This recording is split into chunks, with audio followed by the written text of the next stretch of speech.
ایک صحابی کی بیگم نے پیغام بھیجا، یا رسول اللہ میرا خامل مر رہا ہے، کلمہ نہیں پڑھ رہا۔ صحابی ہو کے کلمہ نہیں پڑھ رہا، کمال صحابی۔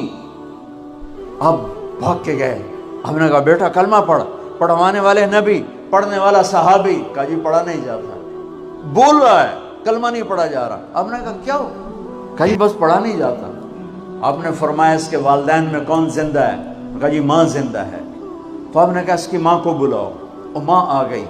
آپ نے فرمایا علقمہ کی ماں تو بیٹے سے ناراض تو نہیں؟ کہا جی میں ناراض ہوں۔ کہا تجھے کیا ناراضگی ہے؟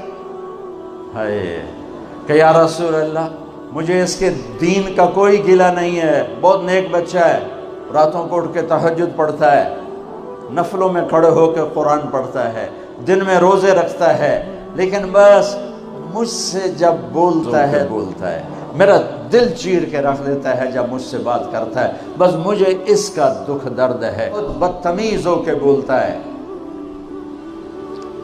آپ نے فرمایا معاف کرو گی؟ کہ جی نہیں چاہتا۔ آپ نے فرمایا میں آگ لگاؤں تو سفارش کرو گی؟ کہا جی آگ میں تو نہیں دیکھ سکتی، سفارش کروں گی۔ آپ نے فرمایا اگر تو نے معاف نہ کیا تو یہ مرتے ہی اللہ کی آگ میں جلے گا، یہ سیدھا اللہ کی آگ میں جائے گا، سفارش کرتی ہو، معاف کرتے ہو؟ کہا جی میں اب معاف کرتی ہوں۔ آپ نے کہا بیٹا لا الہ الا اللہ کہے۔ اس نے کہا لا الہ الا اللہ اور جان نکل گئی۔ آپ نے اس کا جنازہ پڑھایا اور پھر اعلان کیا اس کی قبر پہ کھڑے ہو کر جس نے ماں باپ کو دکھ دیا اس پہ اللہ کی لعنت، اس پہ فرشتوں کی، اس پہ زمین آسمان کی لعنت، ان کی نہ نماز قبول ہے، نہ روزہ قبول ہے، نہ صدقہ قبول ہے۔